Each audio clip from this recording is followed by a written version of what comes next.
ആ കൂട്ടത്തിൽ പറഞ്ഞു, എന്നെ ഓർക്കണം കേട്ടോ എന്ന് പറഞ്ഞു. അപ്പം ഞാൻ തലയിൽ കൈവച്ചപ്പോൾ ഞാൻ അങ്ങ് നമസ്കരിച്ചപ്പോൾ കാല് കാണുന്നില്ല അവരുടെ. കാല് കാണുന്നില്ല. പകലാണ്.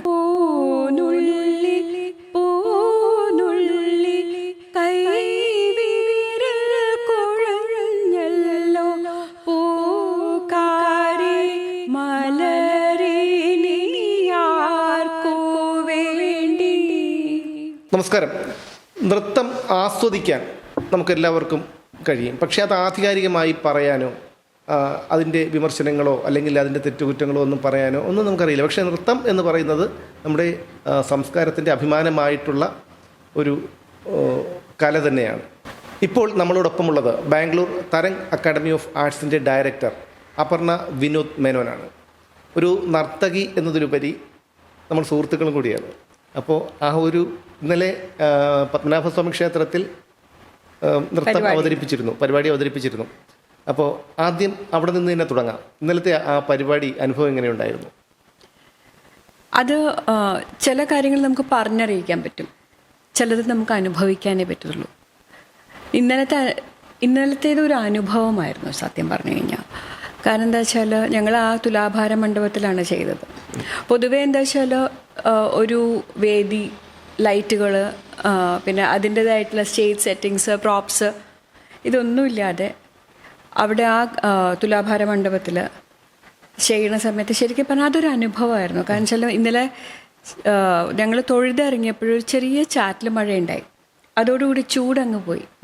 നല്ല തണുത്ത കാറ്റ്, നല്ല ശുദ്ധമായിട്ടുള്ള സംഗീതം, നൃത്തം.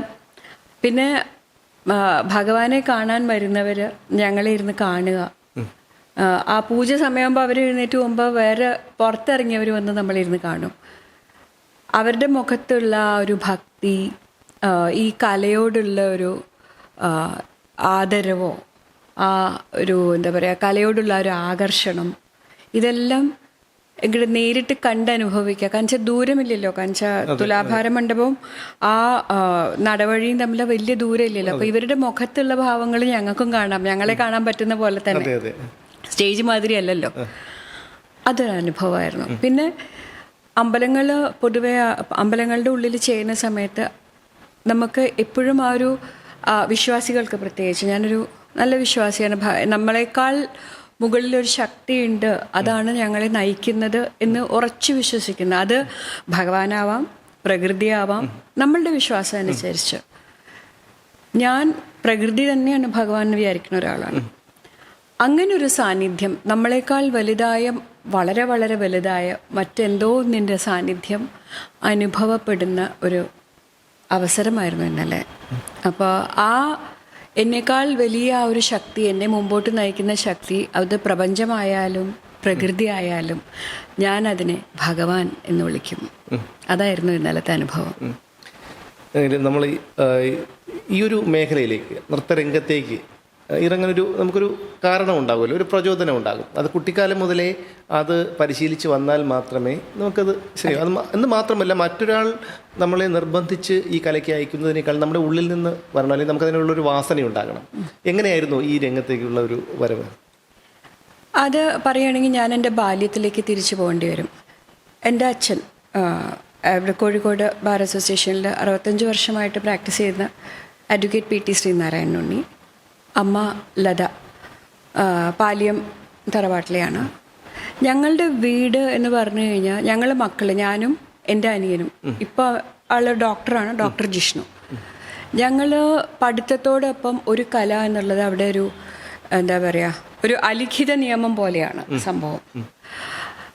അച്ഛൻ നല്ല അസലായിട്ട് തബല വായിക്കും, അമ്മ ഗംഭീരമായിട്ട് പാടും. ഇവരതൊന്നും പ്രൊഫഷണലായിട്ട് അങ്ങോട്ട് കൊണ്ടുവന്നില്ല എന്നേ ഉള്ളൂ. അപ്പോൾ അതുകൊണ്ട് തന്നെ ചെറുപ്പം മുതലേ എനിക്ക് പാട്ടും എൻ്റെ എനിക്ക് ഡാൻസും എൻ്റെ അനിയന് പാട്ടും ഇങ്ങനെയായിരുന്നു. അപ്പോൾ എന്നെ പാട്ട് പഠിപ്പിച്ചിട്ടുണ്ട്. അപ്പോൾ പക്ഷേ ഞാൻ പിന്നെ ഡാൻസിലോട്ട് തിരികെയായിരുന്നു. അനിയൻ പാലാസേക്ക് രാമേന്ദ്രൻ്റെ അടുത്ത് പാട്ട് പഠിക്കുകയും അവൻ ഇപ്പോൾ ഡോക്ടറാണ്, മെഡിക്കൽ കോളേജിൻ്റെ കോമ്പറ്റീഷനിൽ സമ്മാനം മേടിക്കുകയൊക്കെ ചെയ്തിട്ടുണ്ട്. അപ്പോൾ കല എന്നുള്ളത് ഒരു എക്സ്ട്രാ കരിക്കുലർ അല്ലെങ്കിൽ ഒരു വേറൊരു സംഭവമായിട്ട് ഞങ്ങളുടെ വീട്ടിലില്ല. അതതിൻ്റെ ഒരു ഭാഗമാണ്.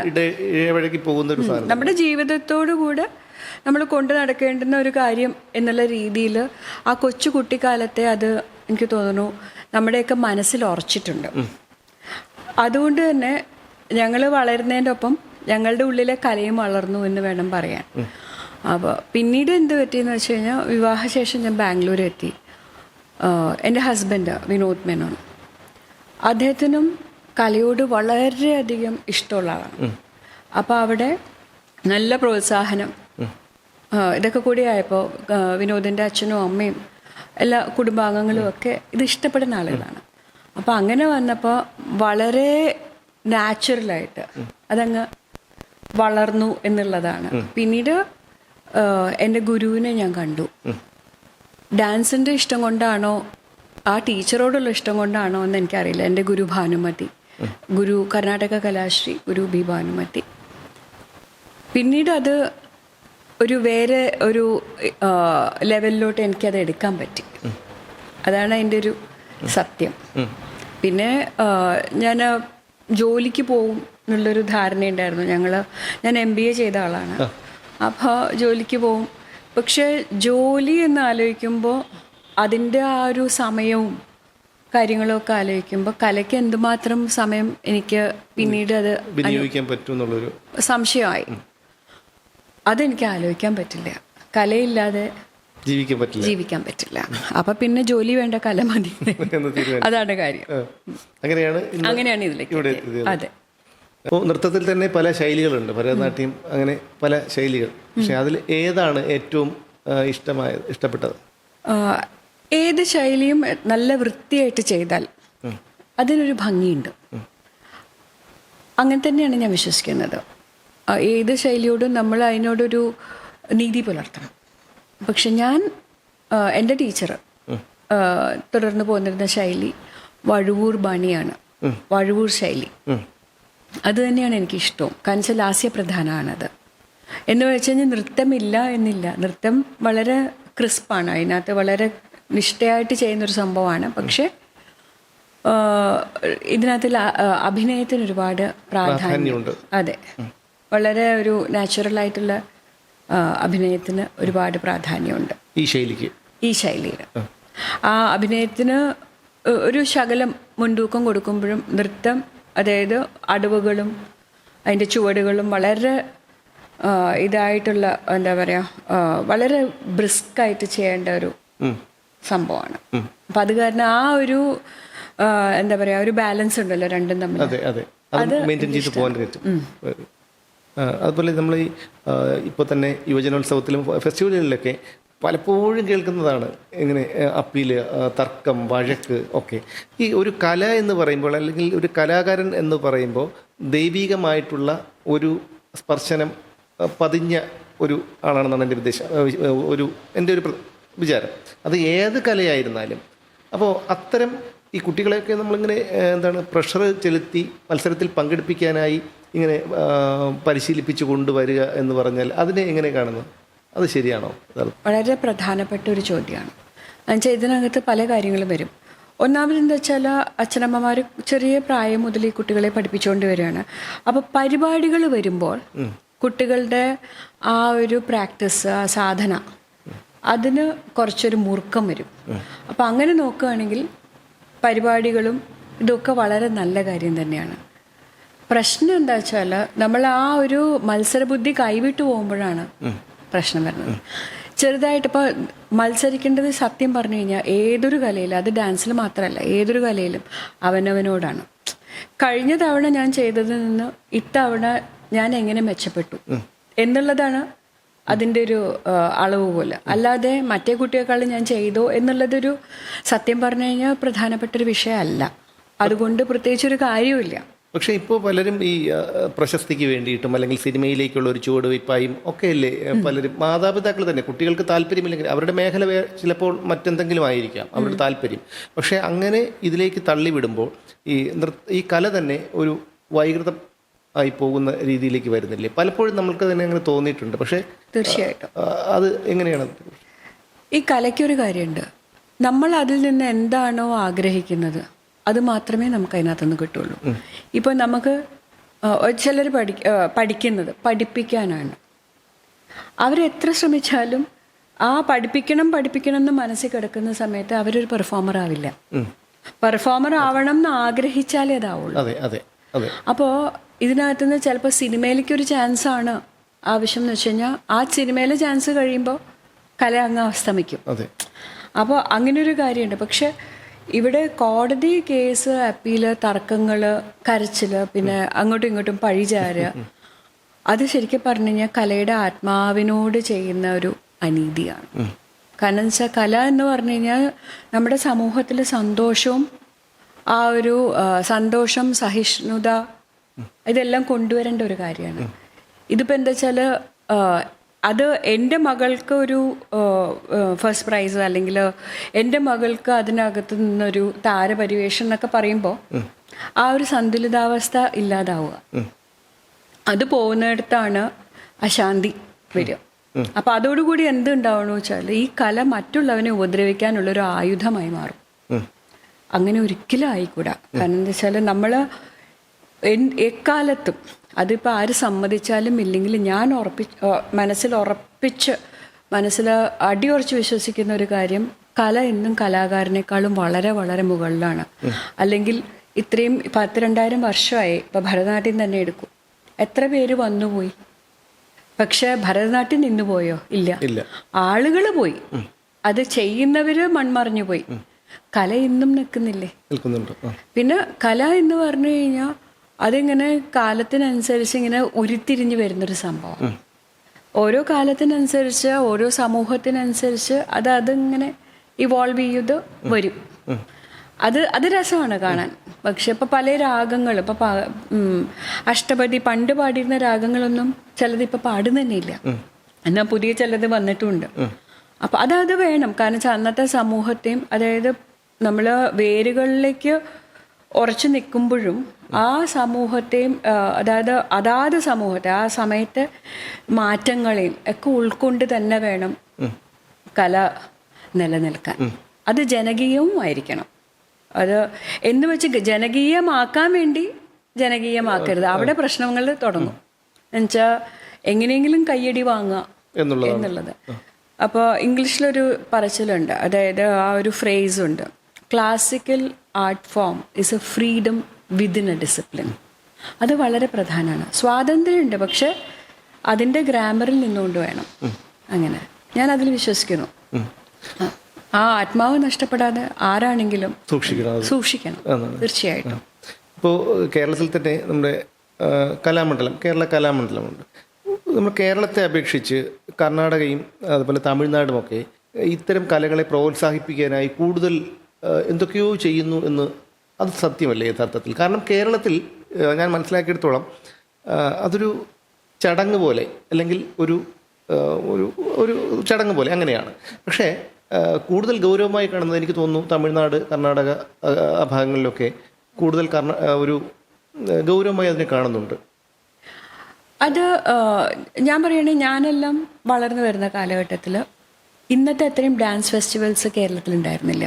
പക്ഷെ ഇന്ന് എല്ലാ പ്രമുഖമായിട്ടുള്ള ക്ഷേത്രങ്ങളിലും ഇപ്പോൾ ഫെസ്റ്റിവൽസ് ഉണ്ട്. അവസരങ്ങൾ കൂടുന്നുണ്ട്. കേരളത്തിൽ ധാരാളം അവസരങ്ങൾ പണ്ടത്തെ അപേക്ഷിച്ച് ഇപ്പോൾ ഉണ്ട്. പിന്നെ ഞങ്ങളെല്ലാം ശീലിച്ചു പോകുന്ന ഈ യുവജനോത്സവത്തിൻ്റെ ഒരു കോൺസെപ്റ്റ് ഉണ്ടല്ലോ, ഒരു വർണ്ണം എന്ന് പറഞ്ഞാൽ 10 മിനിറ്റാണ്.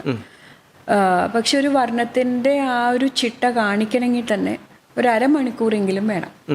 അപ്പോൾ അങ്ങനെ വരുന്ന സമയത്ത് അതിൻ്റെ ആ ഒരു പ്രധാനപ്പെട്ട ഘടകങ്ങളെല്ലാം ഒഴിവാക്കിയിട്ടേ നമുക്ക് ചെയ്യാൻ പറ്റുള്ളൂ. പക്ഷെ യൂത്ത് ഫെസ്റ്റിവലിൻ്റെ ഭാഗത്ത് ഇപ്പോൾ യുവജനോത്സവത്തിന് പോകുന്ന ജഡ്ജിമാരുടെ ഭാഗത്ത് നിന്ന് നോക്കിയാണ് കറക്റ്റാണ്. അവർക്ക് എന്താ വെച്ചാൽ ആ തന്ന സമയത്തിനുള്ളിൽ ഇത്രയും പിള്ളേരുടെ അതിന് നൃത്തം, അംഗശുദ്ധം, അഭിനയം ഇതെല്ലാം നോക്കി അരമണിക്കൂർ ഓരോ കുട്ടിക്കും കൊടുത്തു കഴിഞ്ഞാൽ ഈ ജഡ്ജസ് എത്ര നേരം ഇരിക്കണം?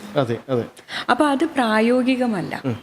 പിന്നെ കർണാടകത്തിലും ഇവിടെ തമിഴ്നാട്ടിലും എന്ന് പറഞ്ഞു കഴിഞ്ഞാൽ അത് തമിഴ്നാട്ടിൽ നിന്നുള്ളൊരു ആർട്ട് ഫോം ആയതുകൊണ്ടായിരിക്കാം എല്ലാ ക്ഷേത്രങ്ങളിലും ഇതിലൊക്കെ എപ്പോഴും നടന്നിരുന്നു. അപ്പോൾ അതിൻ്റെ ഇപ്പോൾ ഞാൻ പറയട്ടെ, നമ്മൾ ആ പറയുന്നതിലൊരു ചെറിയ തിരുത്തുണ്ട്.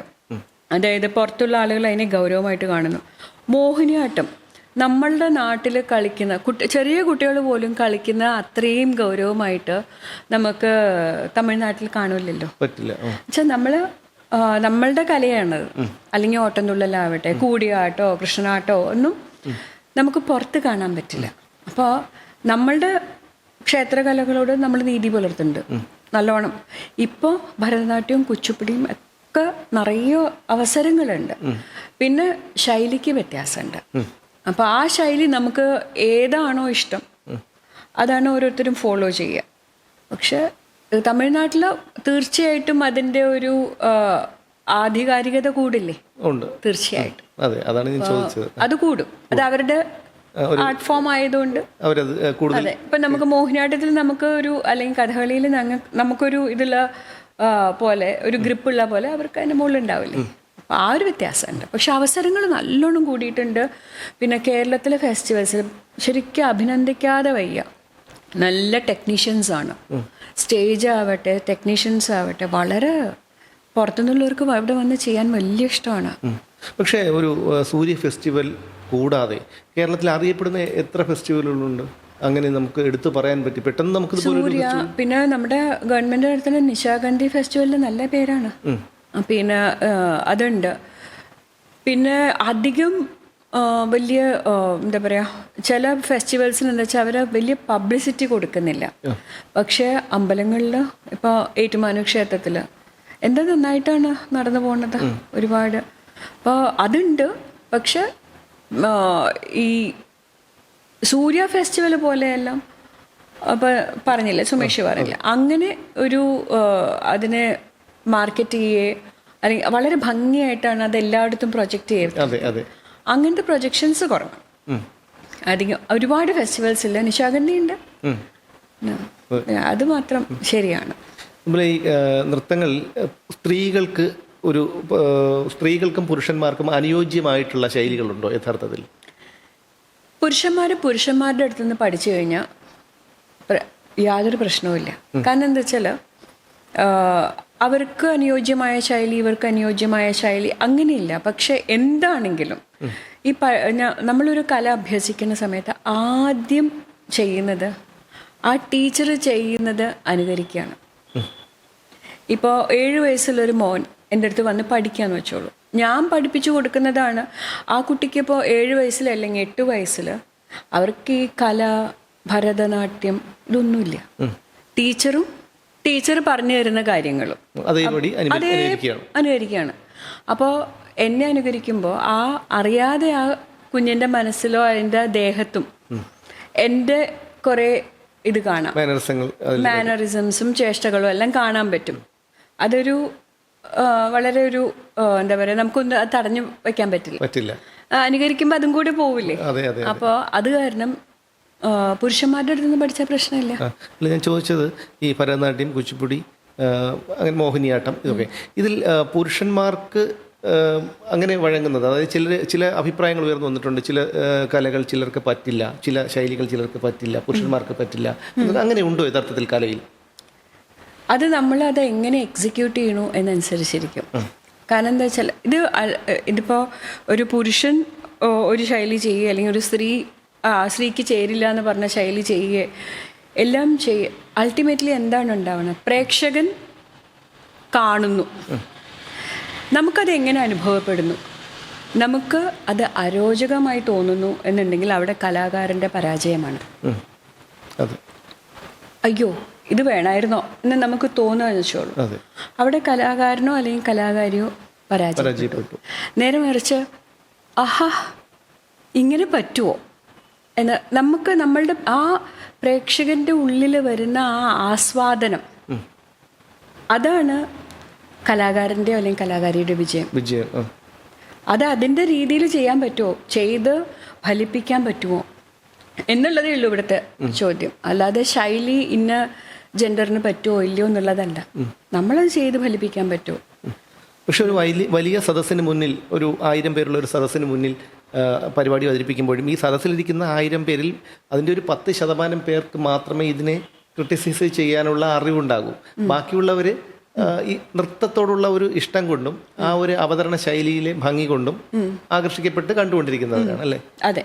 അപ്പോൾ അവിടെയാണ് ആ പരാജയം വരുന്നത്. അതൊരു ഒരു അവതരിപ്പിക്കുന്ന ആൾക്ക് ഒരു അതിന് കഴിഞ്ഞില്ല എന്നെങ്കിൽ അത് പരാജയം തന്നെയാണ്. തീർച്ചയായിട്ടും.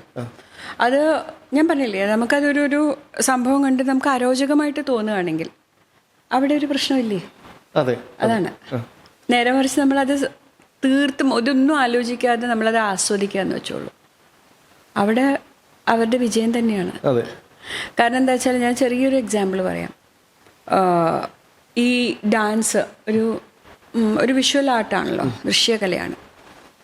അവിടെ നമ്മൾ സാധാരണക്കാരൻ്റെ മനസ്സിൽ ഇത്ര പൊക്കം, ഇത്ര എന്താണ് ഈ നിറം അല്ലെങ്കിൽ പക്ഷെ ചിലർ കളിക്കുന്ന സമയത്ത് നമ്മൾ ഇതൊന്നും ആലോചിക്കില്ല. ആ ശരീരത്തെ നമ്മൾ കാണാതെ നമ്മൾ അവരുടെ ആ കലയിലോട്ട് അങ്ങ് ലയിക്കും. അവിടെയാണ് കലാകാരനെയും മറികടന്ന് അതിലും ഉയരത്തിൽ നിൽക്കുന്നത്. അതിലേക്ക് ശ്രമിക്കുകയാണ് വേണ്ടത് എല്ലാവരും. ആരാണോ കലയിൽ നിൽക്കാൻ ആഗ്രഹിക്കുന്നത് അവരെല്ലാവരും ചെയ്യേണ്ട ഒരു കാര്യമാണ് ആത്മസമർപ്പണം. അത് എത്രയും പറ്റുമോ അത്രയും ചെയ്യണം എന്നാ ഞാൻ പറയുള്ളൂ. ഓരോരുത്തർക്കും പരിമിതികളുണ്ട് അല്ലേ?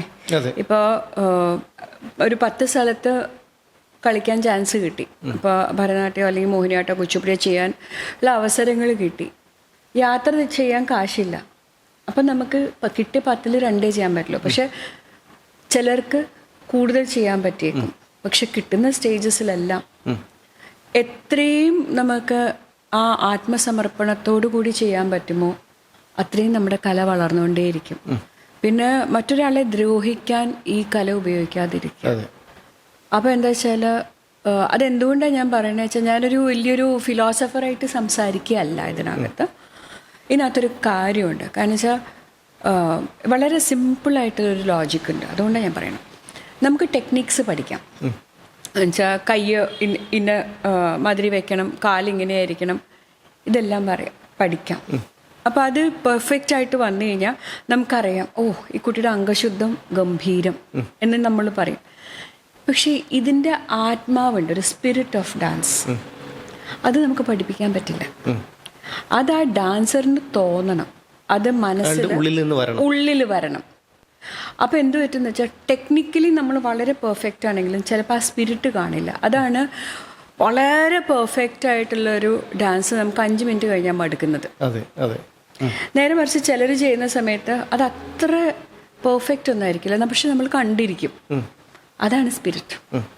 എന്ന് വെച്ചാൽ ടെക്നിക്സ് ഇമ്പോർട്ടൻ്റ് അല്ല എന്നല്ല പറയണത്. നമ്മളുടെ എല്ലാ പ്രാക്ടീസ് സെഷനിലും നമ്മൾ ആ ടെക്നിക്സിൽ ഊന്നി തന്നെ വേണം നമ്മൾ അത് സാധകം ചെയ്യാൻ. കാരണം വെച്ചാൽ ടെക്നിക്സ് വളരെ ഇമ്പോർട്ടൻ്റാണ്.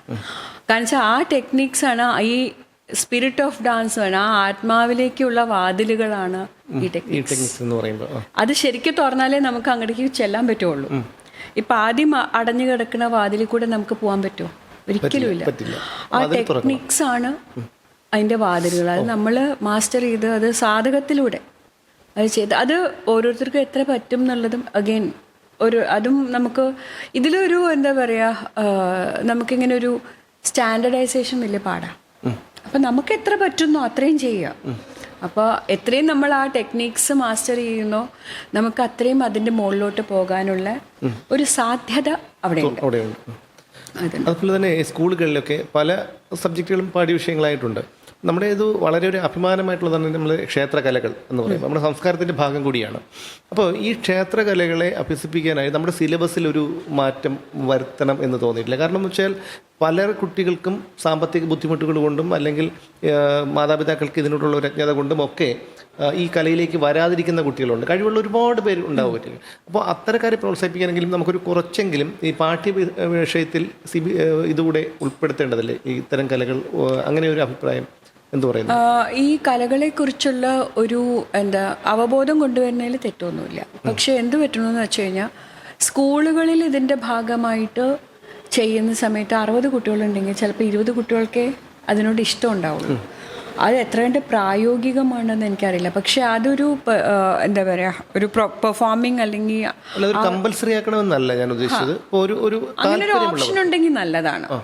പക്ഷേ അതിനകത്ത് കൂടുതൽ ശ്രദ്ധിക്കണമെങ്കിൽ അവരത് ഒരു സ്കൂളിൻ്റെ ഭാഗമല്ലാതെ ഒരു നൃത്തവിദ്യാലയത്തിൽ പോയി തന്നെ പഠിക്കണം എന്നാണ് എൻ്റെ അഭിപ്രായം. കാരണം എന്താ വെച്ചാൽ സ്കൂളിൽ പല സബ്ജക്ട്സിൻ്റെ കൂടെ അതൊരു വിഷയം മാത്രമാണ്.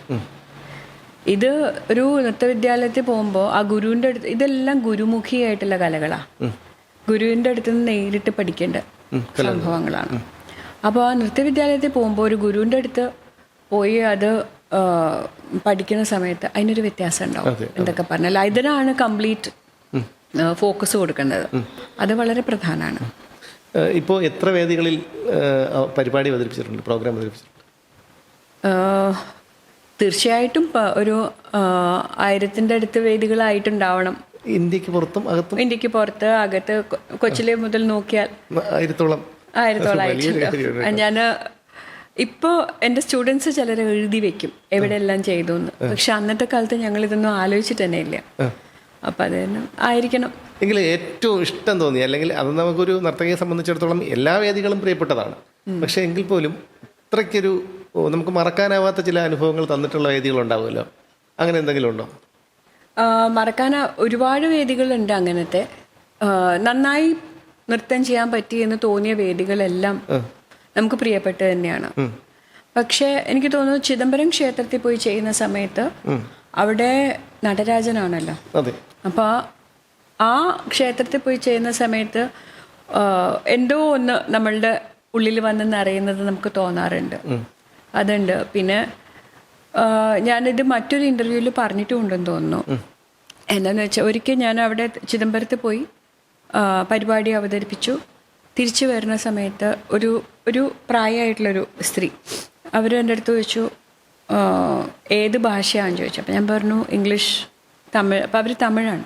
അപ്പം എൻ്റെ അടുത്ത് പറഞ്ഞു എനിക്ക് 80 വയസ്സായി, ഇന്ന് ഇവിടെ ചിദംബരത്തെ എൻ്റെ അവസാനത്തെ ദിവസം, ഞാൻ പഠിച്ചു വളർന്ന സ്ഥലമാണ് ചിദംബരം, ഞാൻ എൻ്റെ മകളുടെ അടുത്തേക്ക് പോവുകയാണ് UK-ൽ.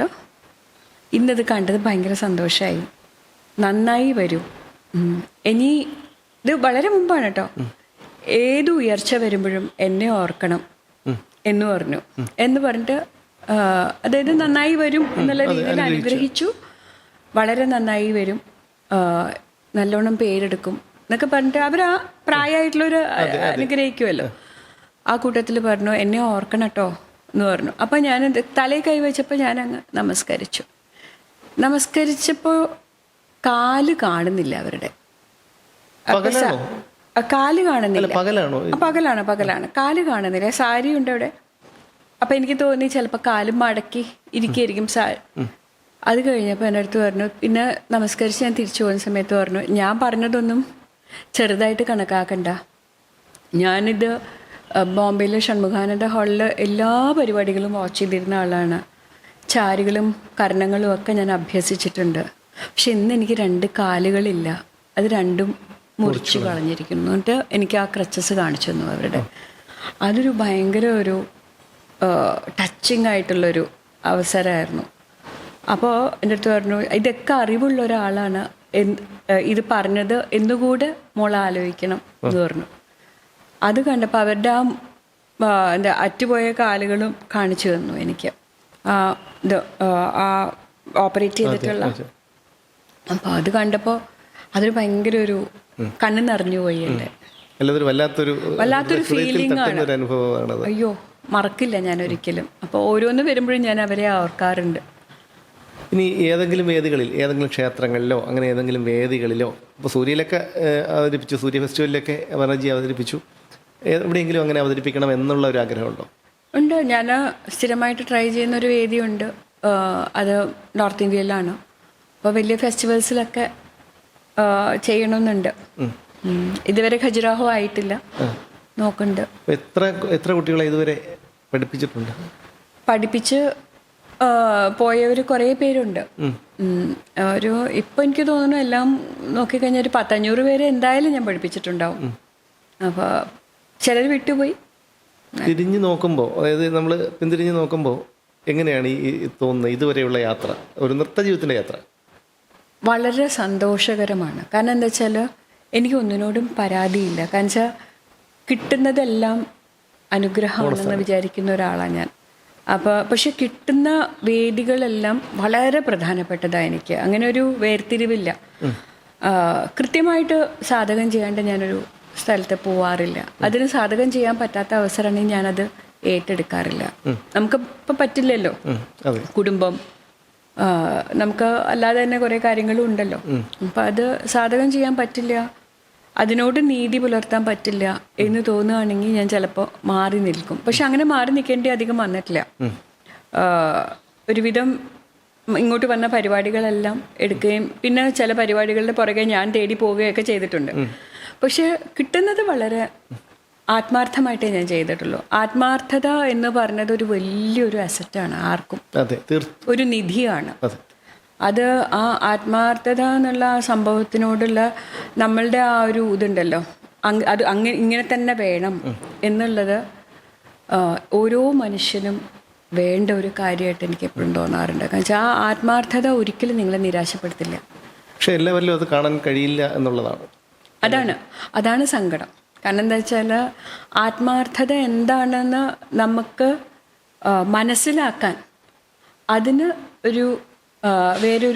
ഒരു തരം മാനസികാവസ്ഥ വേണം. അതെല്ലാവർക്കും ഉണ്ടാവട്ടെ എന്ന് മാത്രമേ നമുക്ക് പ്രാർത്ഥിക്കാൻ പറ്റുള്ളൂ. പക്ഷെ ഞാൻ കഴിയുന്നതും, പക്ഷെ അത് ഒരു കണക്കിന് എനിക്ക് തോന്നുന്നു എല്ലാവർക്കും അതിലേക്ക് എത്തിച്ചേരാൻ പറ്റും. കാരണം എന്താ വെച്ചാൽ എനിക്കെന്ത് ലഭിക്കുന്നു ഇതിനകത്ത് നിന്ന്, നേട്ടങ്ങൾ എന്താണോ ആ നേട്ടങ്ങൾക്ക് പിന്നാലെ എനിക്കെന്താണ് ഇതിനകത്ത് നിന്ന് കിട്ടാൻ പോകുന്നത്, അല്ലെങ്കിൽ എൻ്റെ നേട്ടം എന്താന്നുള്ളതിനെ അത് മാത്രം ആലോചിക്കാതെ നമുക്ക് ഇതിനകത്തേക്ക് എന്ത് ചെയ്യാൻ പറ്റും എന്നുള്ള രീതിയിൽ ആ ക്യാമറ ഒന്ന് തിരിച്ചു വെച്ചാൽ മതി. അതെ. പക്ഷെ അങ്ങനെ നിർഭാഗ്യവശാൽ അങ്ങനെ ആരും ചിന്തിക്കില്ല. എത്ര പേര് ചിന്തിക്കും? വളരെ ചെറിയൊരു ശതമാനം പേർ മാത്രമാണ്. അതിന് കുറച്ചൊക്കെ എന്താന്ന് വെച്ച് കഴിഞ്ഞാൽ അതിന് ഞാൻ ആരെയും കുറ്റം പറയില്ല. കാരണം എന്താ വെച്ചാൽ നമ്മളുടെ നൃത്ത മേഖലയിൽ ഡാൻസേഴ്സിന് ഉള്ള പേയ്മെൻറ്റ് വളരെ കുറവാണ്. മനസ്സിലായില്ലേ? അപ്പോൾ പല സ്ഥലങ്ങളിലും ഇപ്പം ഇല്ല കേട്ടോ. ഞങ്ങളൊക്കെ ചില ക്ഷേത്രങ്ങളിലൊക്കെ അവർ പറയും ഇവിടെ റെക്കോർഡഡ് മ്യൂസിക് വെക്കാൻ പറ്റില്ല എന്ന് പറയും. അത് കഴിഞ്ഞിട്ട് പിന്നെ വരുന്നത് ഞങ്ങൾ അക്കോമഡേഷൻ തരും, ഫുഡ് തരും. പക്ഷേ ഈ പറഞ്ഞ 4 പേർക്ക്, അതായത് പാട്ട് പാടുന്ന, നട്ടുവാങ്കം ഇടുന്ന, മൃദംഗം, ഫ്ലൂട്ട്, ഇവർക്ക് ആര് കൊടുക്കും? ഡാൻസറാണ് കൊടുക്കുന്നത്. അപ്പം അങ്ങനെ വരുന്ന സമയത്ത് ആളുകൾക്ക് ചിലപ്പോൾ പല രീതിയിൽ ആലോചിക്കേണ്ടി വരുന്ന അവസ്ഥകളുണ്ട്. അപ്പോൾ പണം നമ്മുടെ കയ്യിൽ നിന്ന് അങ്ങോട്ട് ചിലവാകുമ്പോൾ പിന്നെ അതുകൊണ്ട് തന്നെ നൃത്തം ഒരു പ്രൊഫഷണൽ രീതിയിൽ എടുക്കാൻ ഭയപ്പെടുന്നവരും ഉണ്ട്. അല്ല, അതൊരു വിഷയമാണ്. കാരണം ഇതൊരു അതിൻ്റെ വരുമാനം എങ്ങനെ ഈ ഫ്യൂച്ചറിൽ എവിടെ എത്തി നിൽക്കും, ഇതിലൊരു സക്സസ് ആകുമോ, അങ്ങനെയുള്ള കുറേ ആശങ്കകൾ ഇഷ്ടം പോലെ ഉണ്ട്. ഇപ്പോഴത്തെ ഒരു സാഹചര്യം എന്താണെന്ന് വെച്ച് കഴിഞ്ഞാൽ സിനിമാ താരങ്ങൾ വേറെ, അത് നമുക്ക് അത് ഞാൻ അതിനെക്കുറിച്ച് പറയുന്നില്ല. പക്ഷെ ഞാൻ പറയുന്ന ഒരു നർത്തകി എന്നുള്ള നിലയ്ക്ക് ഇപ്പോഴത്തെ സ്ഥിതി എന്താണെന്ന് വെച്ച് കഴിഞ്ഞാൽ ഒരാൾക്ക് ഈ കലയിൽ നിന്നിട്ട് ഏൺ ചെയ്യണമെങ്കിൽ, പണം നേടണമെങ്കിൽ ക്ലാസ്സുകൾ മാത്രമാണ് ഇപ്പോഴത്തെ ഒരു വഴി. അപ്പോൾ അത് ഈ ഡാൻസേഴ്സ് എന്തിനാണ് ഇത്രയും ഓടി നടന്ന് പെർഫോം ചെയ്യുന്നതെന്ന് വെച്ചാൽ പുറത്ത് കേൾക്കുന്ന പേരുകളിൽ അങ്ങനത്തെ ആളുകളുടെ അടുത്ത് കുട്ടികളെ വിടാൻ പേരൻസ് തയ്യാറാണ്. അപ്പം എന്താ വെച്ചാൽ ഈ കണ്ട വേദികളിലൊക്കെ പെർഫോം ചെയ്ത് ആ പേരൊന്ന് കേൾപ്പിക്കുക എന്നുള്ളതാണ്. അത് കഴിഞ്ഞ് പിന്നീട് അവർക്ക് അവരുടെ ജീവിതം മുമ്പോട്ടേക്ക് പോകുന്നത് ക്ലാസ്സുകളിലൂടെയാണ്. അതാണ് ഇപ്പോഴത്തെ അവസ്ഥ. അല്ലാതെ വേദികളിലൂടെ സമ്പാദിച്ച് ജീവിക്കുന്നവർ അധികമില്ല. അതൊരു സത്യമാണ്.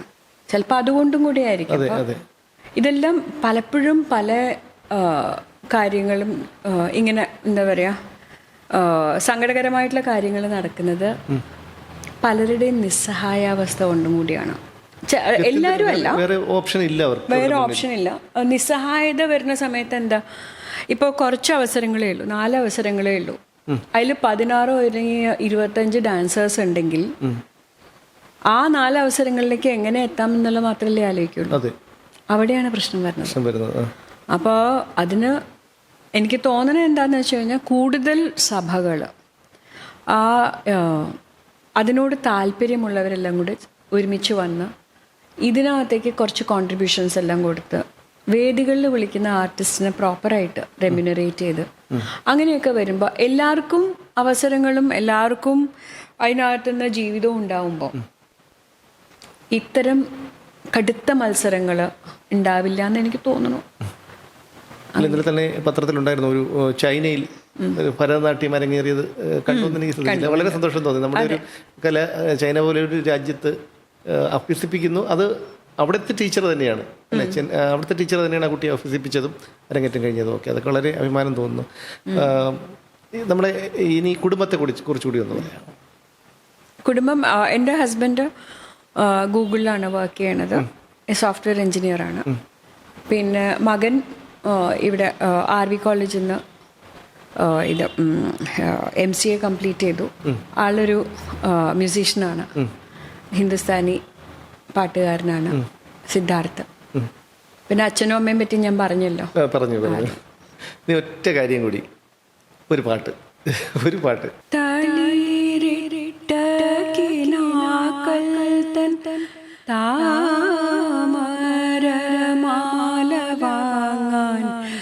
വിളിച്ചിട്ടും വരുന്നില്ല വിരുന്നുകാരൻ, എൻ്റെ വിരുന്നുകാരൻ. പോനുള്ളി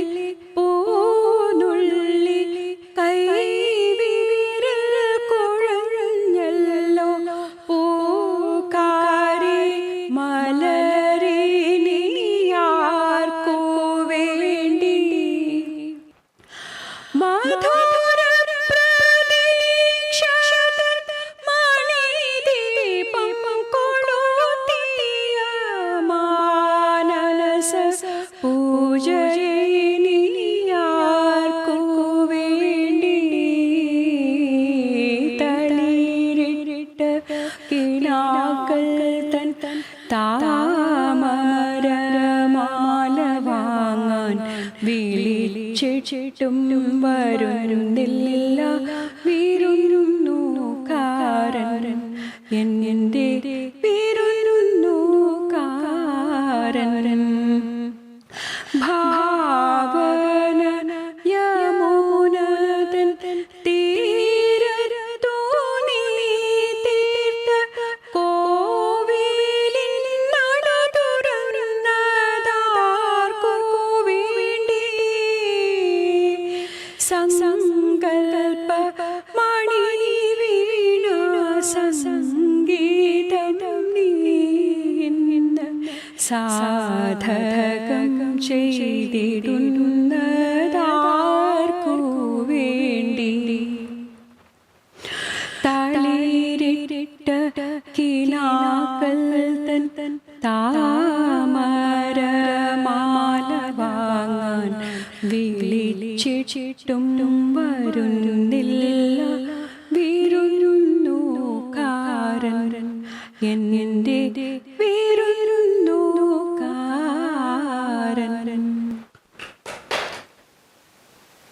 വളരെ നന്നായിട്ടുണ്ട്. നൃത്തത്തെക്കുറിച്ച് കൂടുതൽ അറിയില്ലെങ്കിലും പാട്ട് ആസ്വദിക്കുന്നുണ്ടേ.